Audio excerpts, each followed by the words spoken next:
Alright, hello people, I'm the Dude, and this is going to be my rant review of the Saw series. More importantly, the philosophy behind the Saw series. But I will be talking about the movies as well. Keep in mind, I'm not a philosophy major. This is just some random guy's point of view.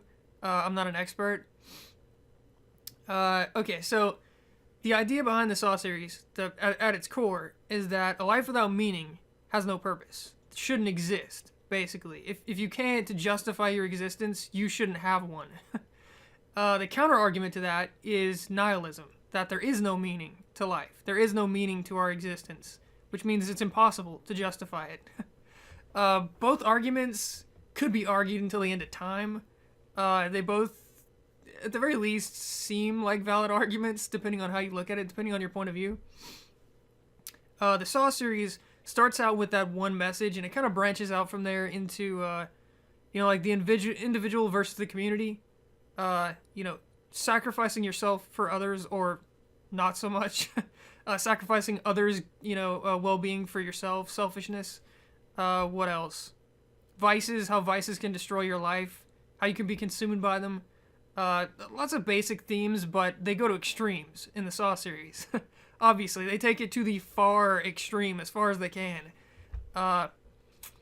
Again, it's hard to justify any of these arguments because there's always a counter argument. You could argue that fighting for yourself may be the only way to truly survive in certain situations. But then you could also argue that if you only fight for yourself and you don't contribute anything to anyone else, then what's the point?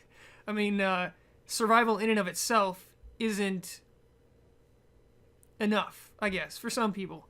And then vices can consume you, obviously, but also vices can be an escape from what can be a very mundane existence for a lot of people. There's a counter argument to everything put forth in the Saw series. Straight up. So, I'm going to go into my personal opinion of each of the movies, and then my personal opinion on the philosophy behind it, which side of the scale I fall on. The first movie is probably the best. If not the best, it's one of the best in the series. It has the best twist. It has probably the best... I can't say it's the best moral conundrum, because there's been some really good ones, but it has one of the best, and the players all have very significant roles. There's not just this random guy that shows up one time and has nothing else to do. He's not interconnected with the plot at all, which happens later in the Saw series. They all have their purpose in that first movie. They're all connected together through this web of intrigue and lies and, just terrible, terrible decisions. But, it is probably the best. Plus, it introduces us to the actual Jigsaw killer at the very end, which is probably the best scene in that movie. When he sits up and he's actually been on the floor the whole time. Spoilers, big spoilers. Hopefully people have seen the Saw series by now. But big spoilers. The guy laying in a pool of his own blood in the middle of the floor, he's not actually dead. It's Jigsaw. And when he stands up and slams the door and leaves the guy to die, one of the worst deaths in the Saw series, make no mistake, there's a lot more gruesome deaths, but they're quick. They're over in a flash. This guy has to sit there and starve to death. Or, die of dehydration, actually. That would come first. But, and in darkness. Alone with his own thoughts about how his existence is completely hopeless at this point. He has no way to survive. He's going to die, and he has to struggle with that. And the worst part is, he didn't really deserve that. There's a lot of people in this series that deserve that kind of torture. They don't get it. This random guy that takes photographs does. Yes, his photographs were more than just photographs. They affected other people. That was the point of his character, but much, much worse. People have done much worse in the series, by far. There are much more terrible human beings. But, the first one, really good. The second one, the more I watch it, the more I've seen it over time, the less I like it. There's too much going on. And most of it is its own thing. It's not all, like the first one was, interconnected together. The later ones have this exact same problem, but this one started that trend. They all have a common theme, that their excesses or whatever they've given into in their life has caused problems for them or their family or others, and they're all paying for it basically.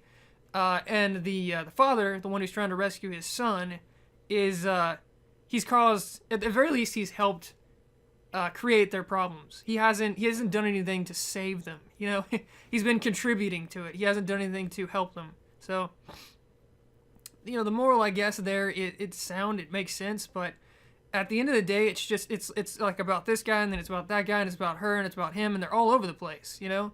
There was no cohesive thread going through all of it, keeping it all together. It was too spread out.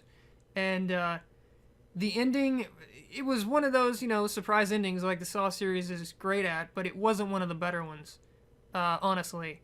It was just, he gets caught, he gets thrown in the room, and then the safe opens, and voila, his son's there. I don't know. I mean, I don't know. I don't know about the second one. I don't know what to say. It's just, from my personal point of view, I don't like it as much as the first time I saw it, or the second time I saw it, or the third time I saw it. It's gotten worse over time. The third Saw movie. It's all about vengeance. It's all about him being consumed by one particular vice, or, you know, whatever the hell you want to call it, one sin. He's been consumed by one sin. His whole existence has been consumed by it, and he has to let it go. The problem with that is, it's not that easy. It's also another running theme throughout the Saw series that people are very difficult to fix. At his core, Jigsaw wants to help people. I mean, he goes about it in a really terrible way, obviously, but he wants to help people, or at least most people. The guy who caused his child's death, obviously he wasn't going out of his way to help that guy. He probably wanted him to die, but most of the people that he, you know, sets about to torture, and that's what he's doing, is for their own good. In the third movie, it's hard to justify, or at the very least it's much harder to justify what he does to the guy. It's also harder to justify why he deserved, out of all the people in the world, to be tested. That's what he calls it, testing them. Being consumed by vengeance, yeah, it was ruining his life, but he wasn't killing people. He wasn't, you know, causing deaths or raping or you know, devastating families, or, you know, like people later in the series. I mean, his problem only really affected him and his own family. You know, I mean, it devastated them, but you killing his family, which is what Jigsaw does, isn't really helping solve the problem. You know, I mean, if you'd have left them alone, yeah, they'd have been unhappy, but they'd have been alive. They'd have been better off. So I don't know if you can justify the third movie as easily as the other ones, assuming you can justify any of them. But the third movie, I didn't dislike it. I liked the ending more than most people did, where he chose the path of vengeance. He chose not, even though he said he forgave him, he still killed him, which, you know, it's a misnomer. He didn't actually, if he'd have forgiven him, there'd been no reason to kill him. So what he said wasn't actually the truth. But he pays for it. He paid for it in spades. His wife killed, his daughter locked in some hole somewhere, and the only key to her salvation, he just murdered. So it was very poignant, whatever you want to call it, the ending to Saw 3. The movie itself was alright, and the reasoning behind it was probably one of the most flawed, but the ending was pretty damn good. Or at least I liked it quite a bit. Saw 4 was probably my least favorite in the series, where Riggs is targeted, the SWAT officer, and hopefully I'm not getting them out of order. I don't think I am. Is it 4 or 5? Shit. Okay, so the one where Riggs is targeted, I'm just gonna assume it's 4. It's either 4 or 5. Easily my least favorite. The traps aren't as interesting. Just like the basics of the film aren't as interesting as the other ones. But also the philosophy behind it, that it's again its obsession. In this case, being obsessed with saving others, trying to save others in certain situations is impossible. You have to save yourself first. That kind of thing. That kind of mindset. I just didn't like it at all, and I don't think it was played out very well either. Especially the ending scene, him showing up early and he wasn't supposed to, and all this. At that point, he hadn't learned. He hadn't had the chance to learn the lesson. I mean, he'd been given tests, but I didn't think they were effective. And then, of course, he was gonna run in the room at the end. I mean, come on, it was So, anyways, plus it was also the easiest reasoning, whatever you want to call it, to punch holes in. That you know, sacrificing yourself to, slowly sacrificing yourself to help others. Killing yourself, damaging your whatever personality. Whatever. I don't know how to phrase this correctly.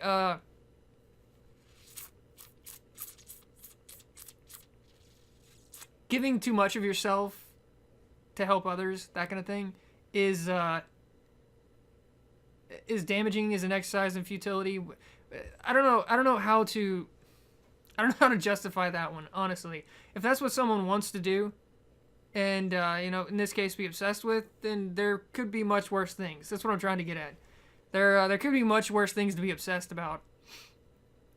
And in his case, it wasn't his obsession that was hurting others. It was hurting himself. So Jigsaw tested him against all these different people who all end up dead, just so he could help, just so in theory Riggs could help himself. I mean, yes, technically it affected his wife, but she was fine. It's not like she was in danger or anything. I mean, at worst, she would have left him and found a guy that treats her better.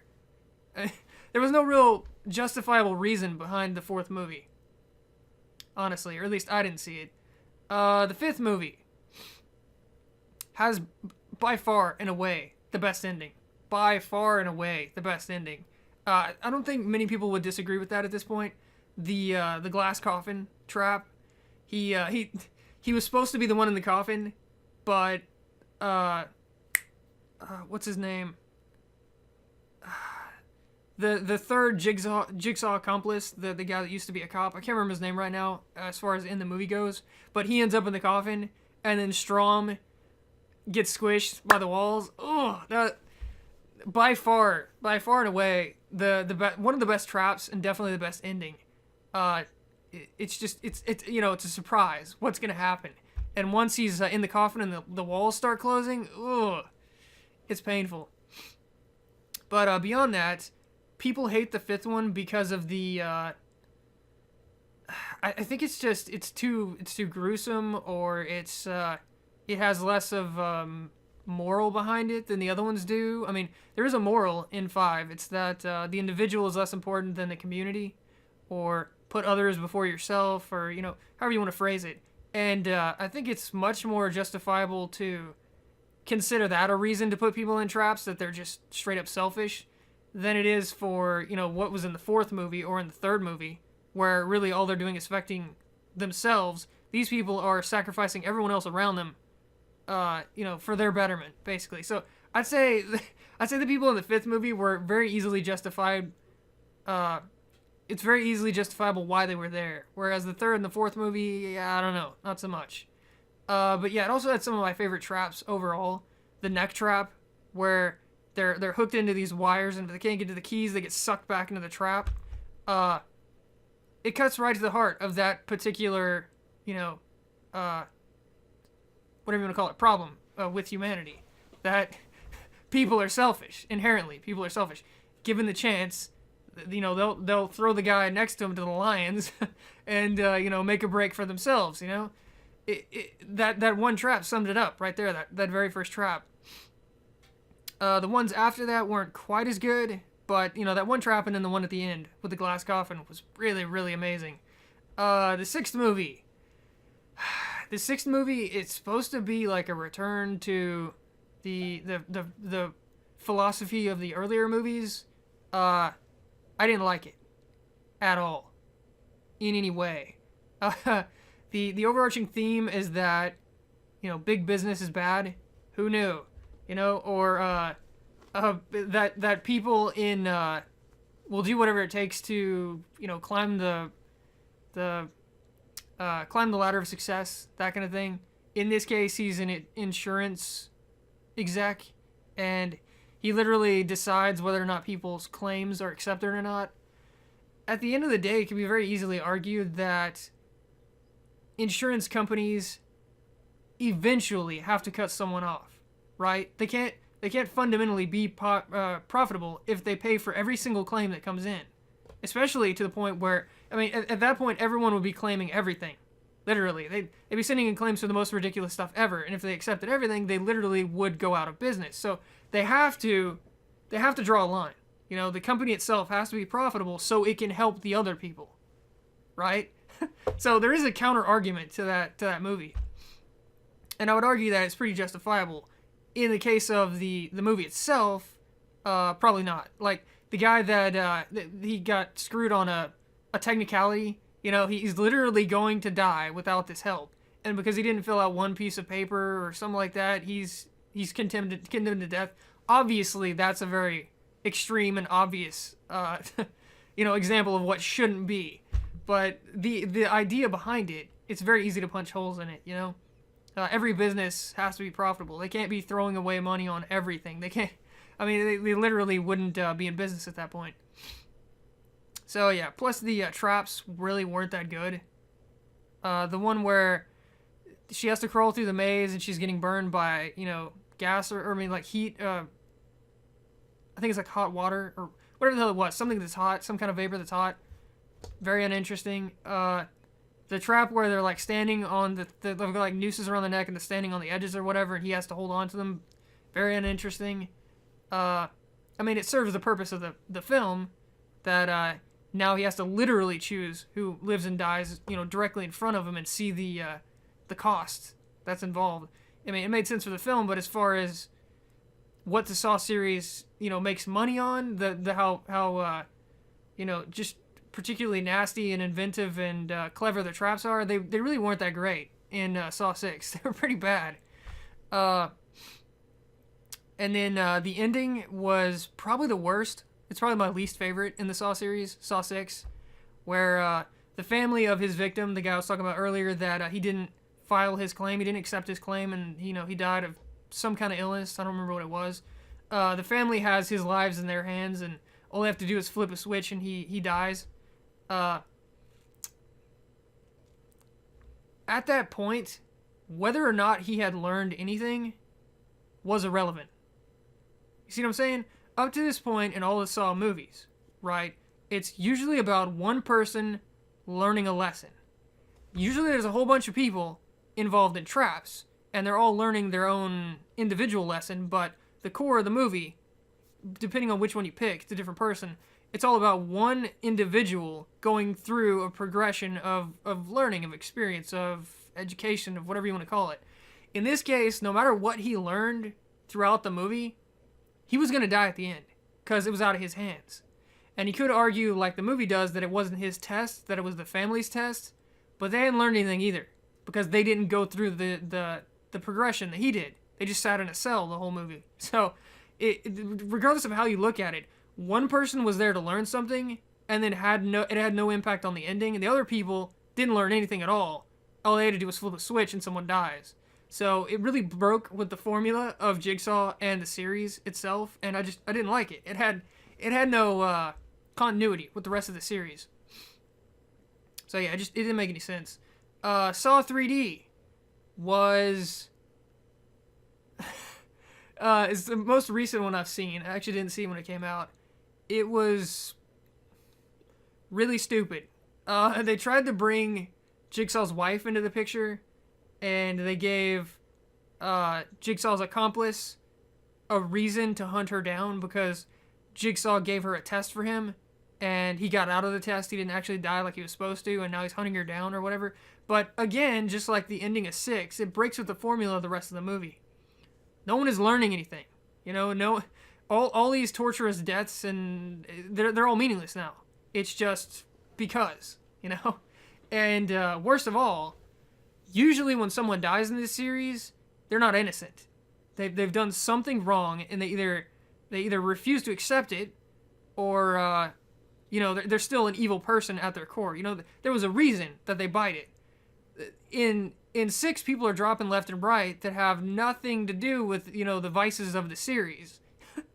I mean, in the last few scenes alone, he kills like 4 or 5 people that just happen to be in his way for the hell of it. I mean, it becomes a slasher flick at that point. He's just killing people because. So again, Saw 3D, it had nothing to do with the rest of the series. And then the ending of Saw 6 was easily my least favorite. So that's my breakdown of the series as a whole. As far as the philosophy behind it, uh, we'll start with the core here. The main theme, especially for the first two movies, but it runs throughout the whole series. Purpose. Does your life have purpose? Should your life have purpose? Can any life have purpose? In this particular existence. It's really hard to say. I would probably fall closer to the nihilism point of view on here, but I'm not to the extreme. I think that there is justification to help others, which means if fundamentally, if there's a reason to better others' existence at all, if there's a purpose to it at all, then there has to be some kind of meaning, right? I mean, you can spend your whole life helping others and saving them and improving their quality of life and making them happy. But if life fundamentally itself has no meaning, then everything you've done is a waste. So I'm not to that far extreme. I do think that at the end of the day, our species is pretty pointless. I mean, if you want to get down to it, our real purpose, the meaning of life, is, a snake eating its tail. It's an endless stream. It's procreation to create life so we can procreate, and on and on until into the infinity or whatever. I mean, we're not really doing anything meaningful for the universe, which at the end of the day, the universe is bigger than us. All we can ever really hope to affect are the people around us and the planet itself, but God knows we haven't done a good job of that. We've been destroying the place. But a good person could spend their whole life, with charity or trying to at the very least ease the burdens of others, and that wouldn't be a wasted life. Again, in theory, with extreme nihilism, it would be wasted because no matter what we do, we're all going to die eventually, and it's just an endless circle, and what's the point? There is no true purpose. But in the moment, helping another person matters. Maybe it doesn't matter in the grand scheme of things, and it doesn't matter at the end of time, assuming time does end at some point. But in the moment, it does matter. In the moment, you've affected someone else positively. So, I guess I'm kind of on the fence. I think you can justify both reasonings. I think you can justify that a life that's completely selfish, where you have no positive effect on anyone else, is pointless. But at the end of the day, I also think that there is justification in the big scheme of things, on the grand scale, that nihilism is probably correct. And I fully realize that you can't choose both. I fully realize that they're mutually exclusive. I'm breaking the rules, I guess. I don't know if helping someone in the short term can justify ignoring the fact that our species as a whole is probably meaningless. But then I also couldn't justify just being a selfish bastard my entire life long, never doing anything for anyone else. So I don't know. It's hard to say. As far as Saw is concerned, do I think it's justifiable to put people in these torture devices in the hopes that pain, in this case psychological and physical, is going to correct their personality flaws? No. No, I don't. This series itself, we'll go with the series first, and then we'll go with, reality, what would probably actually happen. But for the series, it proves, in the long run, that it's not working. It doesn't work for Amanda. It doesn't work for the cop. It doesn't work for anyone, really, any of the survivors. Any of the people that survive the ordeal. They always come back around to be terrible people. They never learn their lesson and go off to live a fruitful life. Or if they do, we never hear from them again. So as far as the series goes, it's probably a fundamentally terrible idea. As far as reality goes, I can all but guarantee that it wouldn't work. Short-term pain, psychological or physical, isn't going to change someone. I mean, sticking someone in a trap and them having to sacrifice some of themselves to get out isn't going to instantly change their philosophy, their ideals, what they've lived by for as long as however long their existence has been at this point. It's not just going to change on a whim. I mean, it would take conditioning. It would take a long period of time to change someone fundamentally. You can change them in small ways, but you can't break someone's addiction, instantaneously just because you inflict pain on them. It's easy to prove that would not work. Fundamentally, it's the theory is flawed. Maybe possibly the one person in each movie that is going through the progression that has to make choices, multiple choices over a series of time. Maybe they possibly could be brought around to your reasoning or whatever, because they're interacting. They're not just put in a situation that you are forcing upon them and then they have to survive it. They're making choices. What happens, is in their hands. And that means they have to think about it. They have to actually process what's going on around them. So maybe those people could change, possibly. But even then, in my experience, over the short term, and none of them are over the long term, they're always over like maybe a day or so, probably less than that, where they go through these trials, multiple trials. Over that amount of time, they're probably not going to change. Not on a fundamental level. I mean, again, you might change them in some small way, but not seriously. Not in any way that matters.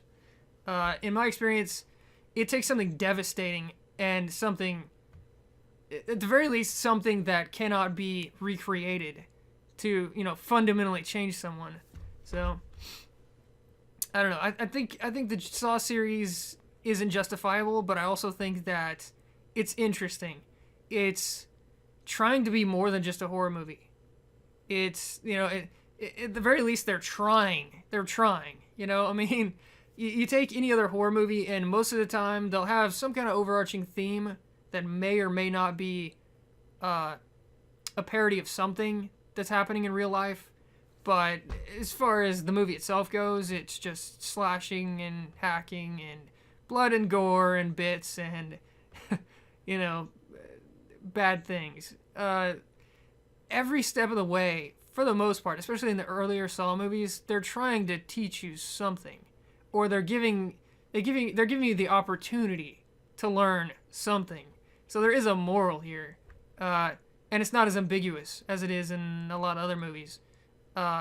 It's not blatant either, for the most part. It's not like they start the movie with, here's what you're gonna learn, and then they reiterate it throughout the entire movie. It's usually a little bit more vague than that.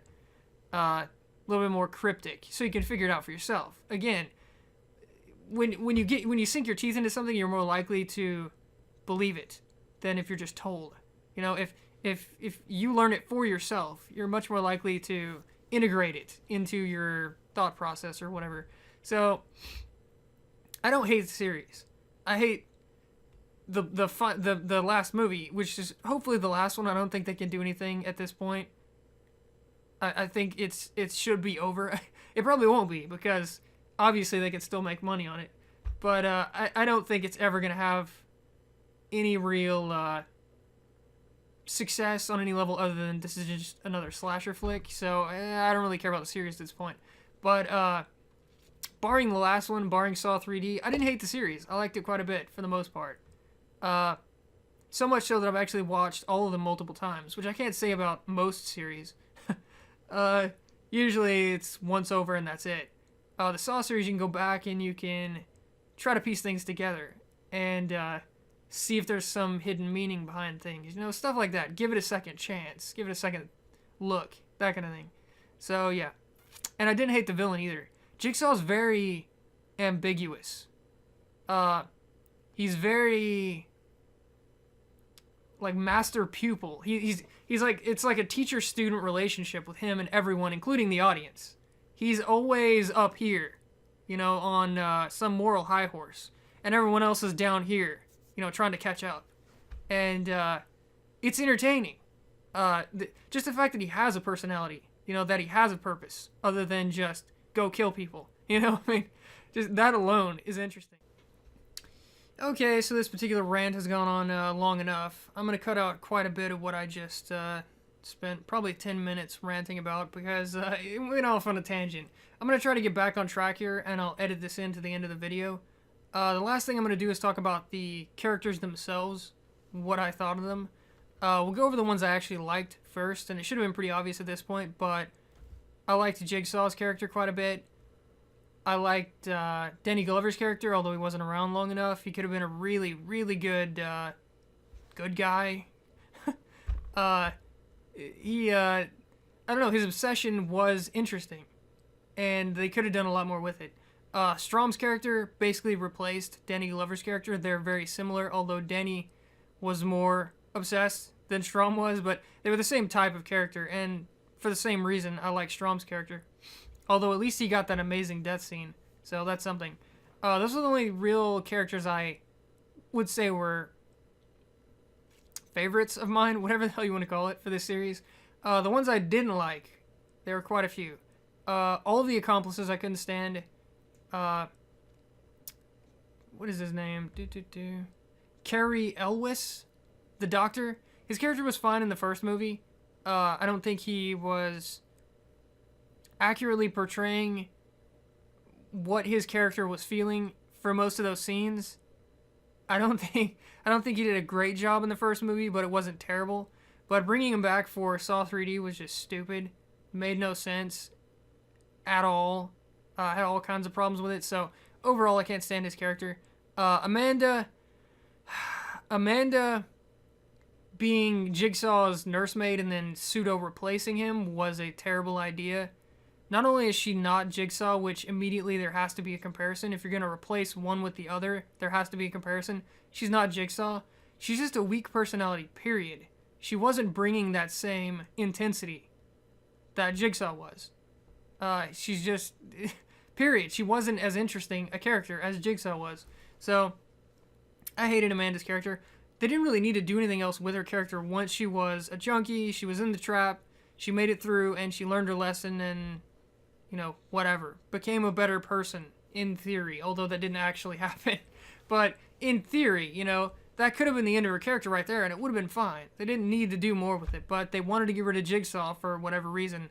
And, king of all terrible decisions, they replaced him with Amanda. The cop, Hoffman, I don't know if policeman Hoffman, whatever the hell his title is, he was even worse than Amanda. Because Amanda was a weak villain, but at least she had motivations and at least she had personality. Hoffman was just there. He was emotionless. He was like clinical about it, and there's nothing special about that. It was like he was just going through the motions. Once Hoffman became the villain, it became all about the storyline and the traps, and not about facing off against this mastermind. That fell off completely out of the storyline. So yeah, I hated Hoffman, hated Amanda a little bit less than Hoffman, but still hated her, and Gordon. I couldn't stand Gordon.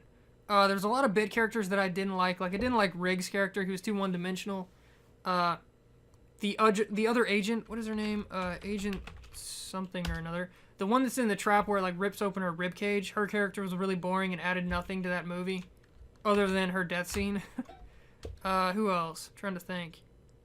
The agents / cops, whatever the hell they were in Saw 3D, they were terrible. They weren't giving that counterpoint that you got in the earlier movies in the series to the killer. They were just there. They were just going through the motions. They were literally Hoffman, but instead of it just being the villain, at this point it was the cops and the villain who were boring me to tears. So, a lot of bad characters, but at the end of the day, this series didn't live and die by the characters. It was the story, it was the methodology behind everything. So, I don't know. I don't even know what the hell.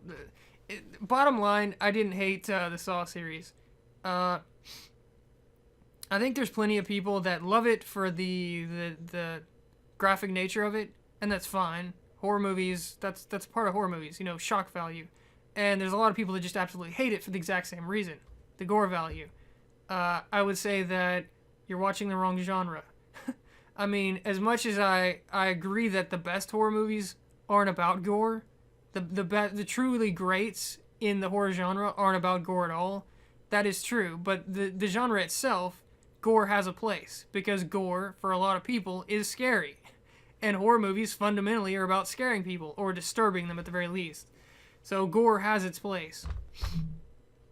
But yeah, anyways, take that for what you will. Long rant about the Saw series. I'll see you guys next time. Worse in the series by far. There are much more terrible human beings. But yeah, the first one really good. The second one, the more I watch it, the more I've seen it over time, the less I like it. There's too much going on, and most of it is its own thing. It's not all like the first one was interconnected together. The later ones have this exact same problem, but this one started that trend. They all have a common theme that their excesses or whatever they've given into in their life has caused problems for them or their family or others, and they're all paying for it basically. And the father, the one who's trying to rescue his son, is he's caused, at the very least, he's helped create their problems. He hasn't done anything to save them. He's been contributing to it. He hasn't done anything to help them. So, the moral, I guess, there, it's sound, it makes sense, but at the end of the day, it's like about this guy, and then it's about that guy, and it's about her, and it's about him, and they're all over. Sacrificing yourself for others, or not so much. Sacrificing others, well-being for yourself, selfishness. What else? Vices, how vices can destroy your life, how you can be consumed by them. Lots of basic themes, but they go to extremes in the Saw series. Obviously, they take it to the far extreme, as far as they can. Again, it's hard to justify any of these arguments, because there's always a counter-argument, you could argue that fighting for yourself may be the only way to truly survive in certain situations, but then you could also argue that if you only fight for yourself and you don't contribute anything to anyone else, then what's the point? Survival in and of itself isn't enough, I guess, for some people. And then vices can consume you, obviously, but also vices can be an escape from what can be a very mundane existence for a lot of people. There's a... Alright, hello people, I'm the Dude, and this is going to be my rant review of the Saw series. More importantly, the philosophy behind the Saw series, but I will be talking about the movies as well. Keep in mind, I'm not a philosophy major. This is just some random guy's point of view. I'm not an expert. Okay, so the idea behind the Saw series, at its core, is that a life without meaning has no purpose. It shouldn't exist. Basically, if you can't justify your existence, you shouldn't have one. The counter-argument to that is nihilism, that there is no meaning to life. There is no meaning to our existence, which means it's impossible to justify it. Both arguments could be argued until the end of time. They both, at the very least, seem like valid arguments, depending on how you look at it, depending on your point of view. The Saw series starts out with that one message, and it kind of branches out from there into, like the individual versus the community. Counter argument to everything put forth in the Saw series, straight up. So, I'm going to go into my personal opinion of each of the movies, and then my personal opinion on the philosophy behind it, which side of the scale I fall on. The first movie is probably the best. If not the best, it's one of the best in the series. It has the best twist. It has probably the best... I can't say it's the best moral conundrum, because there's been some really good ones, but it has one of the best, and the players all have very significant roles. There's not just this random guy that shows up one time and has nothing else to do. He's not interconnected with the plot at all, which happens later in the Saw series. They all have their purpose in that first movie. They're all connected together through this web of intrigue and lies and, just terrible decisions. But, yeah, it is probably the best. Plus, it introduces us to the actual Jigsaw killer at the very end, which is probably the best scene in that movie. When he sits up and he's actually been on the floor the whole time. Spoilers, big spoilers. Hopefully people have seen the Saw series by now. But big spoilers. The guy laying in a pool of his own blood in the middle of the floor, he's not actually dead. It's Jigsaw. And when he stands up and slams the door and leaves the guy to die, one of the worst deaths in the Saw series. Make no mistake. There's a lot more gruesome deaths, but they're quick. They're over in a flash. This guy has to sit there and starve to death. Or, well, die of dehydration, actually. That would come first. But and in darkness, you know, alone with his own thoughts about how his existence is completely hopeless at this point. He has no way to survive. He's going to die, and he has to struggle with that. And the worst part is, he didn't really deserve that. There's a lot of people in this series that deserve that kind of torture. They don't get it. This random guy that takes photographs does. Yes, his photographs were more than just photographs. They affected other people. That was the point of his character, but much, much worse. People have done much worse.